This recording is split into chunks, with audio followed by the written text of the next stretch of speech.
A little Looney Tunes joint, you know what I'm saying? Like it, man. I love coffee. Like, for real, for real. I'm one of them dudes that be at, like, coffee shops a lot. Like, for real, for real. Like, I really like go to coffee shops a lot. I literally go to coffee shops a lot. I used to work at Starbucks for, like, 3, 4 years. I was a barista and a barista trainer. So I'm dead serious. I got the credentials, you know what I'm saying? I got the credibility, you know what I'm saying? I can walk in here and I can get my drink. I'm gonna tell y'all what my drink is. I'm gonna tell y'all real quick what my drink is. Before we start this, I'm gonna tell y'all my drink. I got 2 drinks that I get. I usually get a tall misto in a grande cup, 4 pumps white mocha, steamed breve, no foam, add whip. Or I will get a grande solo dirty vanilla chai, light water, no foam, extra pump of chai, add whip. That's a lot. I said my drink yesterday and the girl was like, slow down, slow down, slow down, slow down. You're going too fast. So my first drink is just a coffee with steamed milk. So it's a misto. But when I say tall, I want the tall size, but I want a tall size of coffee, but I want it in a grande cup, the medium cup. Grande is medium. And so I want the tall size in the grande cup because I want more room for the whipped cream. So I get a tall miso in a grande cup. So that's coffee and steamed milk. Breve is half and half. So tall miso, grande cup, 4 pumps white mocha, steamed breve, no foam. I don't want all that foam in my cup. You know what I'm saying? Add whipped cream. Or so I get they'll put a small size coffee in the cup. 4 pumps of white mocha. They'll steam the milk. They'll steam it half. They'll pour it on top. Then they'll add whipped cream. Just coffee with white mocha, half and half, and whipped cream. But when we say misto, that's what it's called. Or I'll get a grande dirty chai, dirty vanilla chai. Solo means 1 shot espresso, so it's chai tea with an espresso shot in it. I learned that from these guys that come to Starbucks. They were ambulance EMTs. And the dude said, yeah, I want a dirty chai. And I was like, what the heck is that? And he was like, yeah, it's a chai tea with espresso in it. So it's extra caffeine and espresso. Like, it's like extra caffeine. Like, you know what I'm saying? You get the caffeine from the chai and the caffeine from the espresso. And so I was like, dang, that sounds good. He said, add a pump of vanilla to it. He said, make it a little sweeter because chai is already sweet. And so, I'll get a half a pump extra chai. Now chai come with water, and the water dilutes the chai, makes it, not as strong, as spicy. But I don't want to dilute it. I want that flavor. So I'll get light water, no foam, add whip. You can put a little foam in there, but light foam will add whip. So that's a whole different thing. Yeah. Anyway, morning coffee. Love coffee, and y'all know what this is. I put a post up yesterday with my daughters doing morning coffee. They did it some months back, and I had it in my phone for a minute, but I thought it'd be cool to put it out there. I'm gonna give y'all a quick story, but can I just say this part real quick? Just real quick. So we all know about the Brianna Taylor case. I mean, yeah, we all know about that. So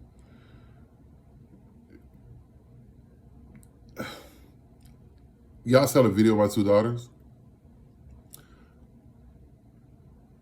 It would be, let me say it like this.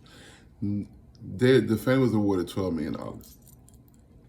Somebody said no amount of money could pay for a life. They're absolutely right. No amount of money could pay for my children's life, period. I don't care. 20 million, 30 million. I don't care. I'd rather be broke with my kids than to be having millions of dollars and no kids. They're me, they're extension of me, and they act like me, they talk, they do things like me. They're their own entities, and they literally bring life to me. You know what I'm saying? Like I enjoy my daughters, I enjoy my son, I enjoy my kids. So $12 million is cool, but it's not. You can't replace somebody's child. And then my other point is, if nothing was wrong, then why did they? If nothing was done wrongly, then why would they awarded $12 million? And this is not. I'm not trying to comment nobody and none of that. I'm just saying this is just stuff I'm saying. Okay, I have been having these conversations. If nothing was no wrongdoing was done, then why would you award a person $12 million? I mean that amount of money. Why would you award that person that amount of money? And then my other thing is, people want to say, oh, her boyfriend was a drug dealer, da da da da da. I've seen shows, police shows, NCIS, New York Undercover, Law and Order, where you can extract a person out of a household without killing anybody. I mean, shots are fired, but you can still bring a person out.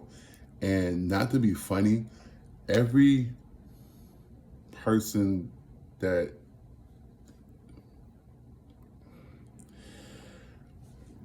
white shooters are extracted with no problems.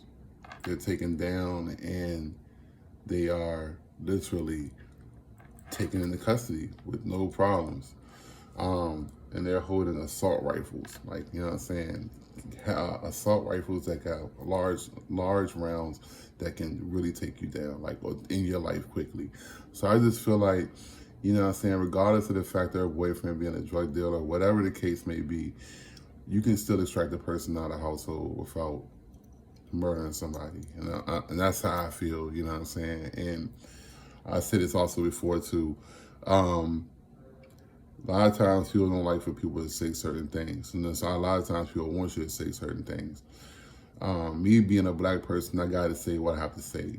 And I have a right to say it, and it's my duty to say it for real, as a person of color.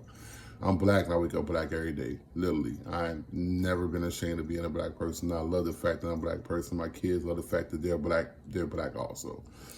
I'm not a racist person. I've never been a racist person. I have, and it's going to sound cliche, but I have a wide variety of friends, and I'm talking about a wide variety of friends, and I enjoy each and every one of them, and I cherish each and every one of their lives and their families. You know what I'm saying? And we have these tough conversations.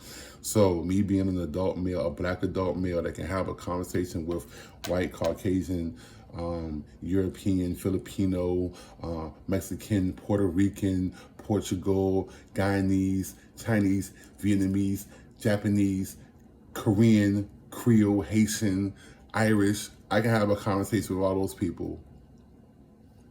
I feel like y'all should have that conversation too. You know what I mean? That's just my little 2 cents. I would, as a father, this is me as a father. Can't take this away from me. This is me as a father. I would hate to get that call.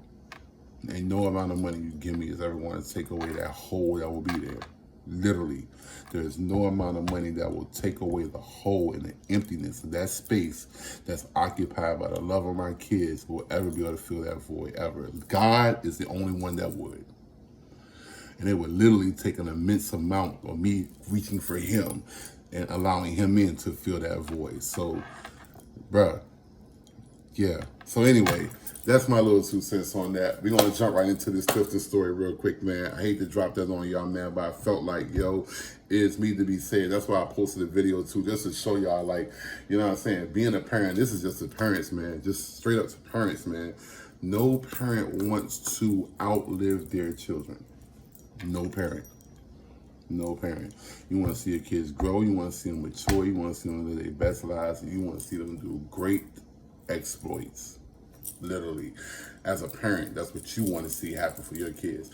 You do not want them to expire early off of something crazy. That's just me. So, thrifting story. Boom. And I pray that y'all just hear my heart. Not me trying to come at nobody, but hear my heart on what I'm saying. Hear how I'm saying it.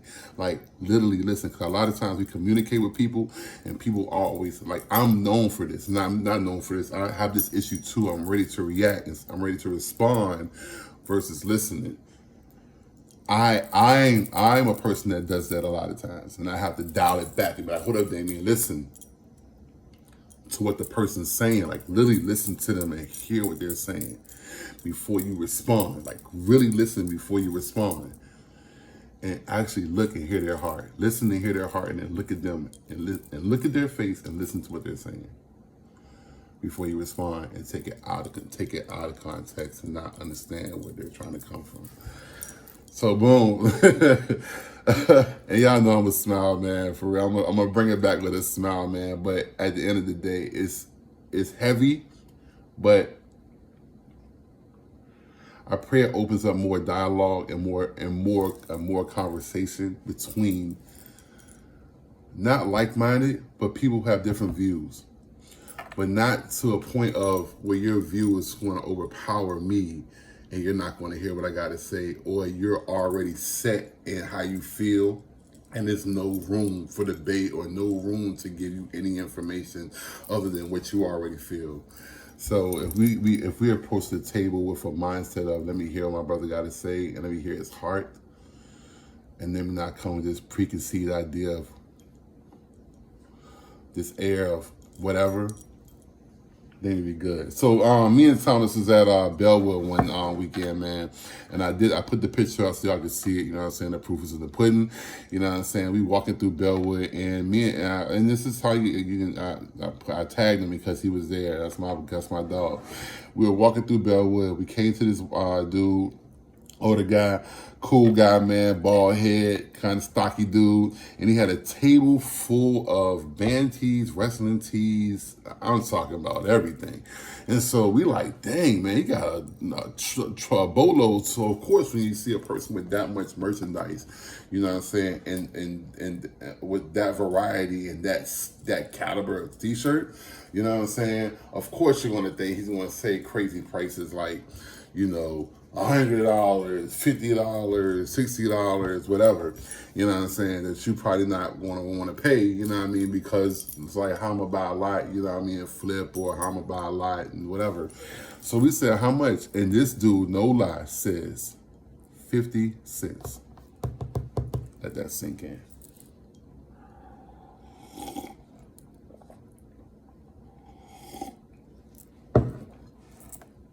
My man said 50 cents a t-shirt. The man he said he worked at the Coliseums and all events. He worked for RMA. That's like an event security, and you know, the people that be with the yellow jackets at like the Coliseum, when the Coliseums be jumping, that to the tickets, that people in and all of that. He was a backstage hand, he was a roadie, he was all of that.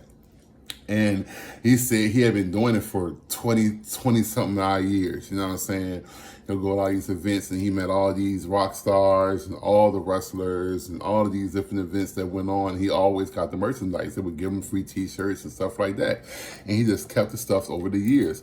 Dog, I posted a couple of screenshots of when I was selling the shirts. Now, when I say he had fire, well, I got 4 Horsemen tees from this dude. Rick Flair tees. I got a 4 Horsemen jacket from him. Thomas got a whole bunch of Charlotte Hornets t-shirts from him. I got a couple from him. I came out there and met him again. And he had been coming out there for like 3 weeks at an event, like 3 weekends. And we hit him up and bought everything, man. We was buying all types of commercial merchandise t-shirts, all types of advertisement t-shirts, 7-Up, Coca-Cola, Pepsi, Dr. Pepper, whatever you could think of, my man had it. And he was like 50 cent. 50 cent. He had literally a van, a box truck full of t-shirts and jackets that he had been buying over the years, like, or given. Dog, a lot of this stuff, man, that I was buying at that time, shared t-shirts, Sonny and shared t-shirts. At this time, band tees was popular for skate culture, real rock, like real dudes was into band tees and heavy metal rock, like urban rocker dudes, like there's into that stuff. And so at this time, round 2 wasn't taking a lot, but like Luke took a couple of joints. Joanna, my homie Joanna Rain, shout out to her. That's the homie for real. I think her Anyway, I'm getting off to something else. But anyway, she bought like 2 shirts from me. I forgot the singer's name. And she bought 2 shirts off me, and then I took a lot of that stuff to Rumors, man. And at this time, dog, I didn't even, I mean, I knew what I had. I had Aerosmith joints. I had all types of stuff. I was taking this stuff to Rumors and just selling it for nothing because I was getting it for 50 cents, and they was giving me like $7 and $8 for it because they knew the value of it. But it was like, I really didn't care at that time. I'm just, selling to them Marche, and they're buying it for like, yo, we get like, $7, $8 for it, $10 a shirt. I'm like, bet, so I bought on 50 cents. That's me making $7.50. And so, bought all of these shirts, man. And then the dude just stopped coming. And that's usually how I go, dog. You'll get this do super decent run, and then the person just doesn't show up no more. You're like looking for them and looking for them and looking for them, hoping they're gonna come back and you can buy more. Because every week he would have he would just have new merchandise. And I was like, dang, man. And he just never showed up again. I think Thomas ran into him one more time. I don't know. Don't quote me on that. But dog, yo, man, that was like one of the best buys, talking to a person who like, just the great conversation, the stuff we were getting was fire. Pristine condition. I'm talking about so clean, oh my God, man. It was, 50 cents. And then the jacket, the jacket was $5. 50 cents, $5. 50, oh my goodness, man. It was just so much heat. And these are the days that it was like it was like God was just like, boom, there you go. I don't know, man. It was just crazy, man. I've been having some good days lately lately, and I'm not gonna lie to y'all, man. That excitement is kind of like brewing. Like it's brewing. I don't know what to do with it. I don't know. It's like I'm excited about it. Like yesterday, I hit, and I felt like it's nothing crazy, but when you hit a thrift store and you find so much good merchandise in that store, like not just stuff to sell, but stuff for you too, like, or you just the brands that you see and the items that you just find, you just be like, dang, yo, like there's still stuff out there, and it fuels me and makes me want to keep on going. Like I want to see more. Like I want to get more. Like I'm just expecting doper finds. I just want to find fire stuff. Like I just want to keep on doing that. Like, you know what I mean? Like I just want to keep on finding awesome pieces, keep on finding awesome shoes, and keep on digging, man. Like literally, dog, that's all I want to do. Literally, nothing else in life more than to dig and find vintage and old stuff. Just that's it. That's all. So that story right there just was like phenomenal. I was going through my archives, just looking through stuff that I archived over the years. I even threw up a post of some AJKOs and some Chicago Lows DS, both DS. I got the AJKOs for $40 from round 2. I think I got the Chicago Lows for $50. If I can find those 2 shoes again, my size 12, in that condition, even for $100, I'm getting them. I'm telling you, I'm getting them, and I'm going to rock some cuffed up chinos or some salvage denim slim, and I'm gonna throw some white old Nike socks on with them joints. I'm telling you, and I'm gonna give me an old ringer tee, bruh. Just an old ringer tee, and just boom, I'm out. This is it. I want a red and white ringer tee. I just want to stand like this. I'm telling you. When it tucked in, dog. Like when it tucked in, the t-shirt tucked in. They gotta lose this stuff when it's gonna be tucked in. I'm telling you, bro. I'm telling you, it's gonna be fire. Nice little gold chain, like a little rope joint. Not Cuban, just a rope joint for the outfit, for the aesthetic. You know what I mean? So I hope y'all excited for the weekend. I'm excited. Morning coffee, man. Stay excited. I'm excited. I watched another thing this morning. It's about, no, we're gonna do that. I'm gonna let y'all go. We're gonna talk about this tomorrow. Because if I keep going, I'm gonna talk too long. All right. So be blessed, be safe. Pray for your families, man. Win, and just be excited And whatever it is that you're doing, if it's what you want to do, man, be excited about it. Don't let nobody take that away from you, man. If you're happy about it, you're really enjoying it, man, continue to enjoy it regardless of the people. All right, go.